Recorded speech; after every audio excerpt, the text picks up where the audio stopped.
Hello and welcome to episode 168 of the Mark and Me podcast. As always, I'm your host Mark. Joining me on today's episode is the awesome actor AJ Bowen.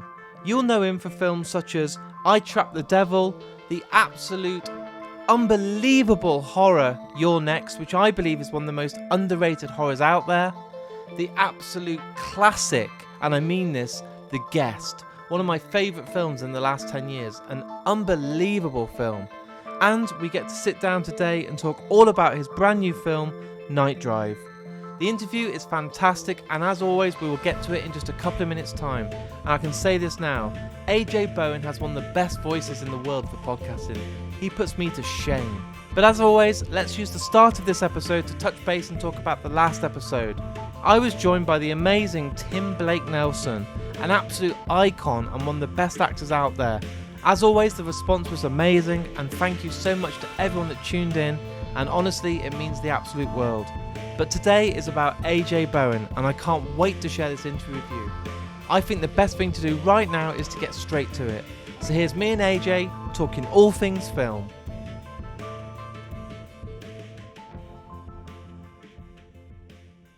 So AJ, thanks for joining me today on the Mark and Me podcast.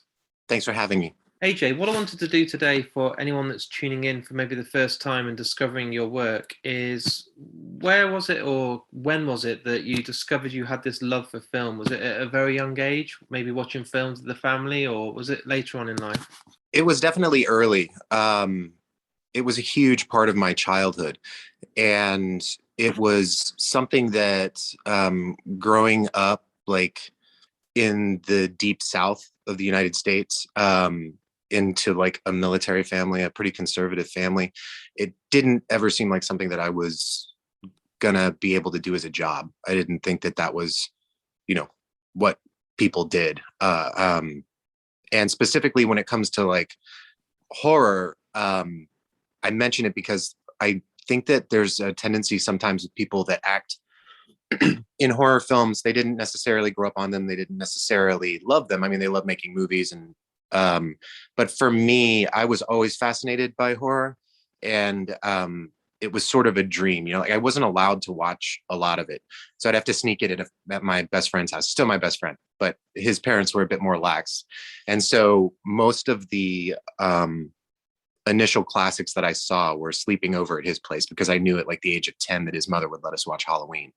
And that same guy, I was, I think, 9 years old, and we went to a scout camp.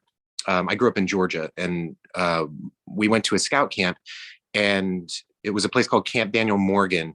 And when we were there, I discovered that they had just wrapped filming a horror movie there. And there were still some set pieces and whatnot there. And that movie was Friday the 13th, part 6, was Jason Lives. So from that moment, I was just like, yeah, this is for sure what I want to be doing with my life. And you mentioned then, obviously, there was a point when you were saying to yourself, you didn't know that that could become a reality. It was a bit more of a dream, and, with the family background and stuff. At what point was it that you thought, actually, this could be something that materializes into actually maybe a career? Was there a point when you thought to yourself there were certain auditions or certain parts of your life that you thought, actually, this could become reality? Well, it's funny. Around the same time, as a kid, I thought I wanted to be an astronaut, having absolutely no awareness of the degree of proficiency required in like math and science. I just thought, I want to go to space. And I'm about to be 44. So at the age that I'm at, I was at home watching TV when the Challenger took off, and when it exploded, and I instantly didn't really want to be an astronaut anymore. But later on that year, a movie came out that my parents took me to called Space Camp, and in it, if you haven't seen it, it's about kids going to space camp and inadvertently ending up on the shuttle, and it takes off. So they end up in space. And it was this, it sounds like I'm making a joke, but it was the first awareness at like the age of 9 that I could pretend to do some of the things that I wanted to do. Yeah. And not actually do them. And then I could do a lot of different things. That was the first time that it occurred to me that like, oh, there's people that tell stories. And then I ended up in a classical music tract where I grew up. That the programs there were incredibly strong. And so for a while, I thought I was going to be like a studio musician. I was a tuba player. And when I graduated high school, the Olympics came through Atlanta. And so that summer I was the tubist for the Atlanta Symphony Youth Orchestra. And I was the sub tubist for the Atlanta Symphony Orchestra. And so I got to record with Michael Kamen, and I already had this fascination with film. It just seemed like an unattainable dream. Yeah. And so I got to university to study performance, and I realized pretty quickly that it wasn't something that I wanted to do. And I realized it wasn't something I was good, but I probably wasn't good enough to get one of like 3 jobs that opens up every decade. Yeah. And I'd always wanted to act, and I had some friends studying in conservatories. And so I decided to just kind of like, okay, well, I'm going to try this out and see. And the friends that I made in college, I ended up at the University of Georgia, and the friends that I went to college with, we all started making our own shorts. We made a feature, and we all, at the time, I knew that my emphasis was acting, but I've always been a writer, and I've always done every job that you can have on a film set. And we all did that together. So it was sort of like a punk rock DIY. Like we all, if I'm not on camera, I'm hauling cable or running a boom. And we all went away after we graduated and started trying to do that ourselves. I went to New York, some people went to LA, and we all, after we were already kind of working, we got back together to make a no budget movie. None of us were in the union yet. And we made a movie in 10 days for $50,000. Wow. And just kind of sent it off to the Sundance Film Festival because that's what you do. And it got in. And wow. That movie did really well there. And it was a movie called The Signal. And that's sort of what got everything going for us, because we were touring when you have a movie, and it got distribution at Sundance, but we still were on a track. We went to South by, went to several different festivals, and traveling with that movie, I started meeting other filmmakers that also were sort of in the indie world, that were used to doing things, figuring out, okay, well, I have $10. Yeah. Let's make a movie for that. And everybody knew how to do various jobs, so it made it possible. And through that process, I met and worked with people like Ty West, Adam Wingard, and we just sort of started finding each other.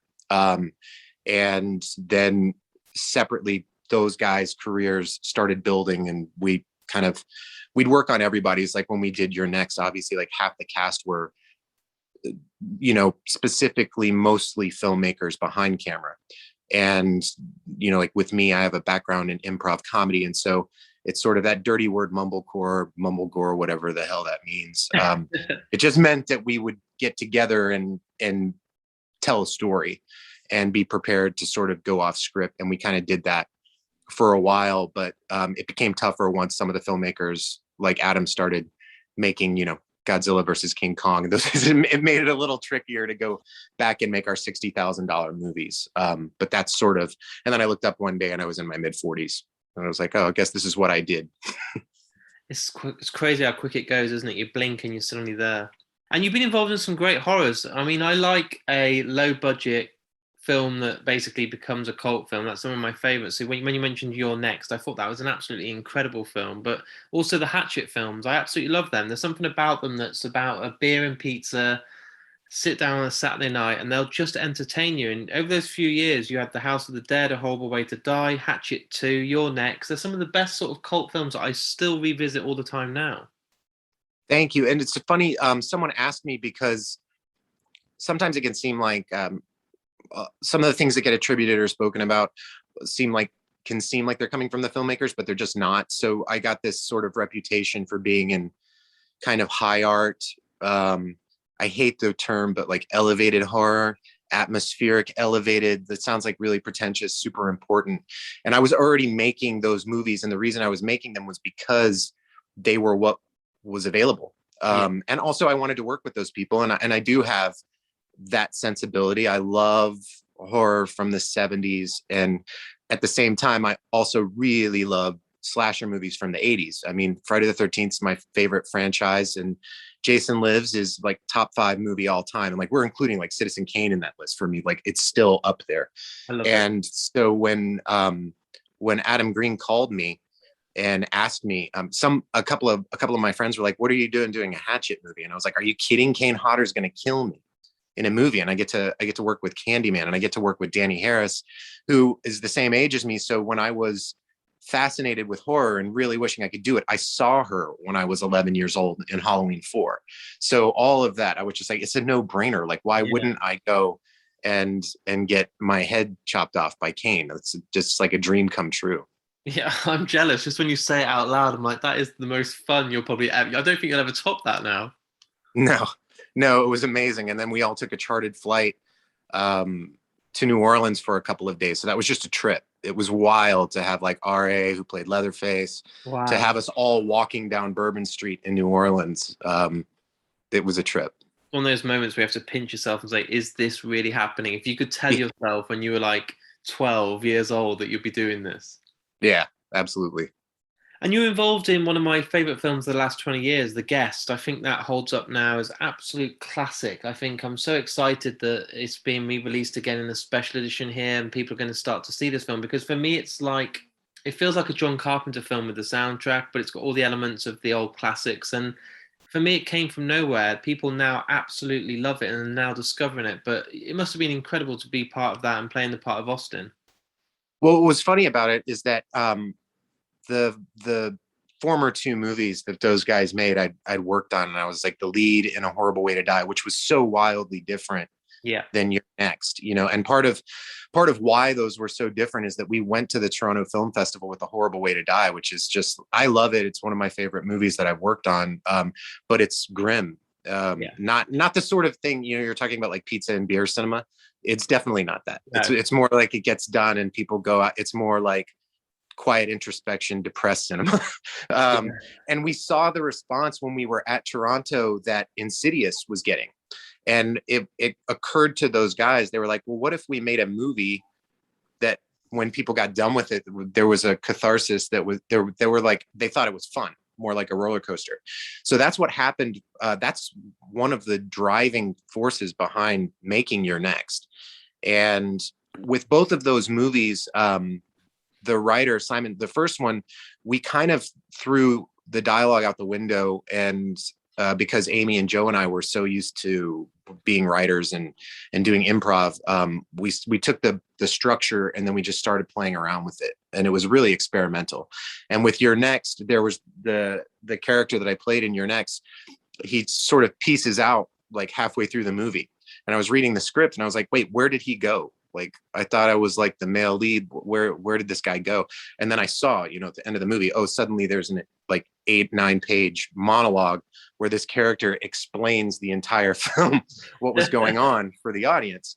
And when we shot that one, I went to Simon and I was like, hey, so I know I didn't really say anything that was written in A Horrible Way to Die, and I want to do this justice and do this exactly as written. And I want to add a few things to this monologue to really sell the tone. And we did that, and it went really well for us. And so when The Guest was happening, I think they had gotten through almost entire principal photography.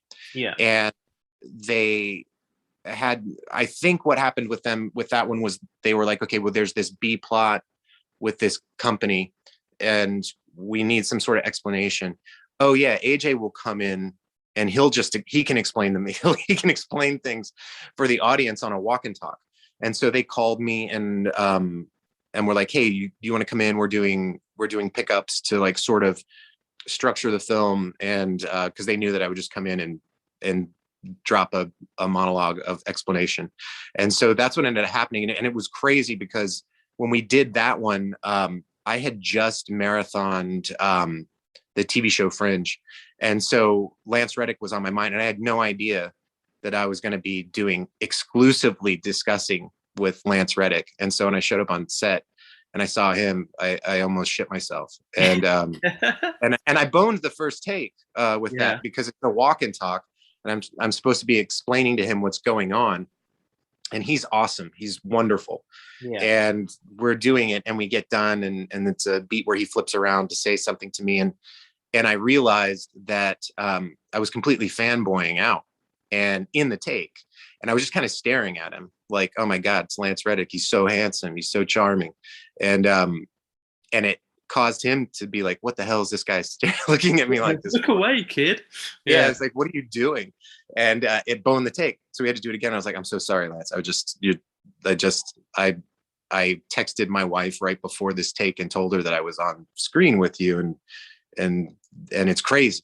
And he just started laughing, and we did it again. But yeah, it's one of those ones that I constantly forget that I'm even in that one, because I'm a fan of the filmmaker's work that I've gotten to work with. Right. And so, like, the thing that bummed me out about House of the Devil was that I was in it, because I love that movie so much. But when I see myself show up, it takes me out of it, because to me, that's one of those ultimate like pizza and beer movies. Yeah. And that's how I watched it the first time when they sent me the disc before it came out. And same with those guys, like with The Guest, I was at South by Southwest with them for another movie, and I happened to be in that one. So I showed up, and I was so excited to watch what they were doing. There's some like obvious nods for those of us that love genre. Like the opening of that is straight up Halloween 4 to me. That sort of like sparse, desolate sort of fall thing was very similar to some movies that I love, especially like Return of Michael Myers. And so I was happy watching it. And then all of a sudden my dumbass face showed up, and it took me completely out of it again. So I keep forgetting, because that was like one day I showed up to downtown LA and did a quick walk and talk with Lance Reddick. And then like a year later, I was like, oh shit, yeah, I'm in that for a second. And nobody recognized it either, because they got used to seeing me in like a beard or having a weight on me. So all of a sudden, this sort of thinner guy in glasses in a suit that's not choking people out was just walking down the hallway with Lance Reddick. And so they're like, wait, was he in that? Do you try and choose not to watch your work back then? Because I have a various range of guests, and a lot of the big actors I speak to never will watch their work back, or they lie and tell me they don't. But I think they're lying. Yeah. Do you try? I think they're lying. Yeah. I do, because I love watching movies, and also, to be honest, like a blue collar kid growing up, for me, it's like a dream come true. So I would be lying. Like I have a 7-year-old, and she's seen trailers for a lot. Not like Hatchet, but she's seen trailers for a lot of the movies that I'm in. And to me, that's a trip. It's like, why wouldn't I watch it? Because I got to do something that a lot of people dream about doing and don't get to. So for me, I mean, where I would think someone's telling the truth is if they say they don't necessarily read what people are saying online. Yeah. Back when IMDb had message boards, that was a braver person than myself. I looked at it like twice and was like, nah, fuck that. Yeah. I don't need that in my life. But no, I do watch. And especially like when you're traveling, like there's movies I haven't watched in years, just because I saw them so many times. And also as someone who's also a producer, whether or not I was producing those movies, I'm friends with those guys. So when they're in the edit, they'll ask me to watch stuff and give my opinion about structure. Like what does this need? What can we lose? So for something, like The Signal, I probably watched 150 times before it came out, and I don't want to ever see that movie again. And Horrible Way to Die, I watched a lot. I haven't watched Your Next in years, because it just reaches a saturation point where it's like, yeah, I got it. I don't need to. I don't need to watch The Burning every year now, because I've seen it so many times. That's fair. And at the moment, we're obviously promoting Night Drive. You play the part of Russell. Obviously, as one of the lead roles in that. How did that opportunity come about for you? So those guys are, I guess, for us, we sort of found each other and we're collaborators. And we'd worked on a movie called Dead Night before. And Brad, the director of Dead Night, co-directed and was a cinematographer for Night Drive. Yeah. And we all got together because Brad had produced a movie for our mutual friend Don Coscarelli called John Dies at the End. Yeah. And so Don called me and said that this guy Brad was directing a movie, and could we all get together and talk about it and talk about working on it. And so Brad and I met, and we all had lunch, and immediately we're like, oh, okay, we share the same interests. We're like highbrow and lowbrow stuff. And we got into deep discussions about, again, like the opening of Halloween 4, the aesthetic of different types of things, especially like sort of the overlooked artistic merit of certain 80s sort of slasher genre stuff, at least from the technical end. And Megan, the writer, co-producer, co-director of Night Drive, was the editor of Dead Night, and she was on set. So it was a great blessing to have an editor on set, because you can figure out faster like how to cut in camera, what do we need. She ends up being sort of like a script supervisor in that regard. So we wanted to get together and make something sort of on our own terms. When you're seeking funding from somebody else, it can be sort of a corporate experience, and you're also sort of waiting to have permission to make a movie, and that's counterintuitive to the creative process. And they do a ton of big work for Marvel and Disney, and Brad was a showrunner on Gallery, on the making of the Mandalorian thing that's on Disney Plus. He's the showrunner for at least one of those seasons, and same with Megan. They do all of that stuff, like Assembled, like all of the. She ran the Loki behind the scenes thing. So they wanted to get out of that and sort of be able to not have a boss. And Megan wrote it specifically for myself and Sophie to work on together, because Megan knew that my background, which doesn't get utilized a lot, is comedy and improv. And Sophie and I had played father and daughter on Dead Night. She played my daughter on Dead Night. And so Megan, who actually doesn't own a car and doesn't drive, she takes Ubers and Lyfts all the time in Los Angeles. And so for her, that sort of was the beginning of what Night Drive was, because she had so many crazy trips with these random drivers, and was like, well, what if they were the sane one? And what if the rider was the person who was insane? And so we talked about it, and we got together. So we had advantages that other low budget or micro budget productions don't. And that's that, we know the crew for Avengers Endgame. And so when they're not shooting stuff, like in Night Drive, we had a Steadicam operator that shot Steadicam for Avengers Endgame. Wow. And so we got that for free as a friendship favor.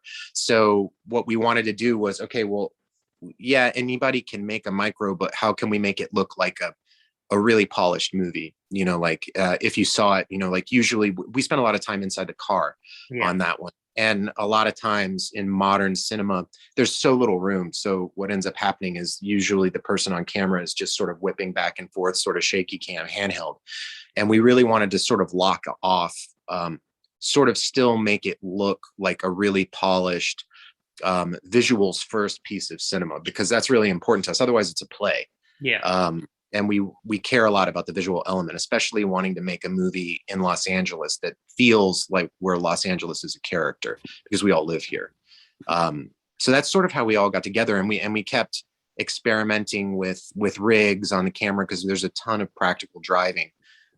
Most of it's practical in Night Drive. So that means that there's a camera on the hood of the car while I'm driving it down the highway, trying to act and find light, and while also not driving into oncoming traffic. It's an interesting skill set, but that's how we decided to get together and make a movie. And then because of the time that it took with us experimenting with how to shoot some of the things we wanted to do, we got right around to Christmas. And then I was like, well, you guys know that like Christmas horror is my favorite type of horror, and I love Christmas movies. And like, what if this is a Christmas film? And because there's so much free, art department when you do that.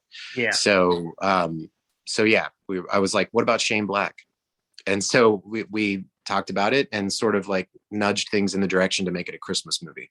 Amazing. AJ, my final question for you today, and I am going to put you on the spot, is that I ask every guest that comes on the podcast to choose the outro piece of music. It can be from any band, any film, any score, but I'm not going to give you any longer than just a minute to work it out. So As the episode is all edited and put out there, every guest that comes on gets to choose that one piece of music. I know it's not going to be easy because you're such a fan of all these films. There's probably films on a soundtrack or films that you've used yourself and pieces of music. But is there a song that instantly comes to your heart when I ask you what's your favorite song that would be perfect for your episode today? Oh man, this is terrible because I was a professional musician before I was a filmmaker.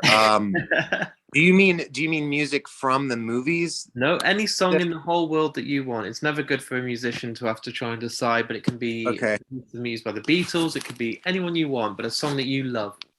Okay, you put me on the spot. I was gonna say something by the Kinks, but instead I'm gonna say Brian Eno, "Needle in the Camel's Eye." Incredible. Brilliant. It's been an absolute pleasure to have you on. I know you've got to go for your next interview, so thanks so much. Hey, great talking with you, man. So there it is. There's my interview with me and AJ. And as I said at the start of today's interview, his voice is made for podcasting.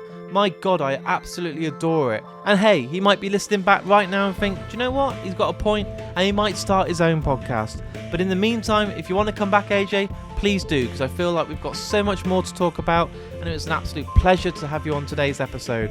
AJ was talking and discussing all about his brand new film, Night Drive. Please go and check it out. It's out now, and I promise you'll love it. I've been lucky enough to see it, and I adore it, and I can't wait to see the response on social media to what people think to it.